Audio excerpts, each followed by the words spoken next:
I'll let John go first. I'll clean up. Yeah.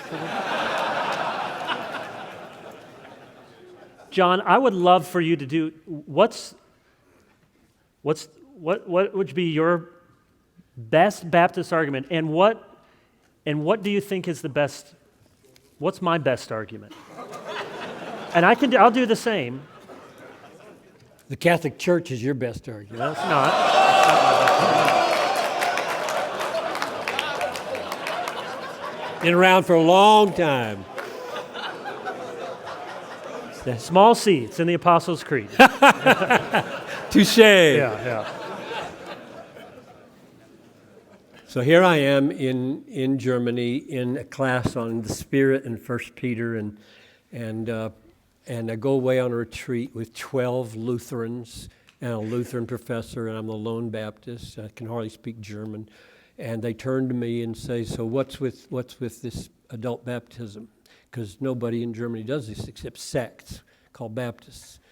And I said, Colossians 2:12.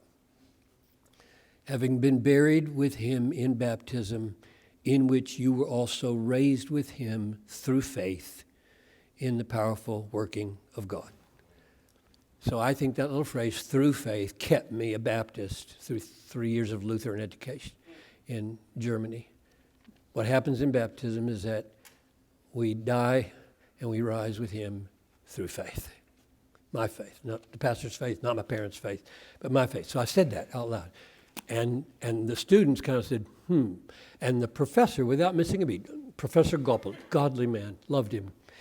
He said, "That text works for you because it's designed for evangelistic settings, not family settings. That text does not deal with your kids." And I said, "Well, as long as it doesn't exclude kids, I'm taking it for kids. The kids don't have faith like that, and therefore I don't baptize them."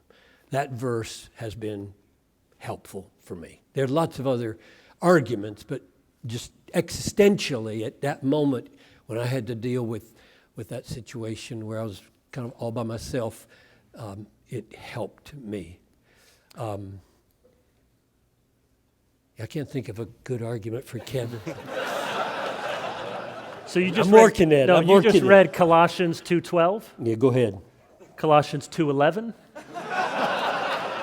"In him you were circumcised with circumcision made without hands, by putting off the body of the flesh by the circumcision of Christ, having been baptized, buried with him in baptism," and the rest of verse 12. Which says through faith. It's true. The connection there in a single sentence is in the same breath. Paul is comparing what's the spiritual import of circumcision with the spiritual import of baptism. So Paul says in Romans 4:11 that Abraham received the sign of circumcision, which is a seal of the righteousness that comes by faith.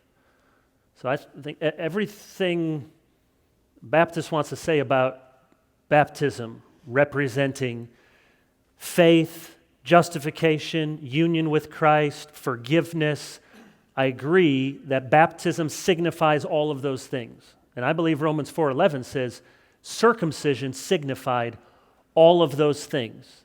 So the question is not what baptism signifies, but whether that sign can be applied prior to the known exercise of faith. We certainly know if Paul says circumcision meant that, that's what it meant. And for Abraham, he was then told, "Your sons, go circumcise them on the 8th day," with that spiritual significance. And yet they were to receive that sign pointing to that reality, because I think our biggest difference is what is new or not new about the new covenant. Is the new covenant new in a way that the family principle is no longer operative, so that each one will know the Lord, and so it's new in that way? Is it new in the way from a bike to a car, or is it new in the way from a puppy to a dog? I say it's from a puppy to a dog. It's grown up, same principle. If I told you I got a great new insurance plan, It's great. It's got better coverage. It's got lower premiums. You're going to love this, our whole business. You're going to love this new insurance plan. By the way, your kids aren't included in the insurance plan anymore. Love it? Say, how is that a better insurance plan? I think you would see the absolute explosion in the church if it was immediately understood that our children are no longer a part of this covenant community. I'll give John the last word if you want to. Did that help? No. I'm done. I'm done. There you go. Thank you.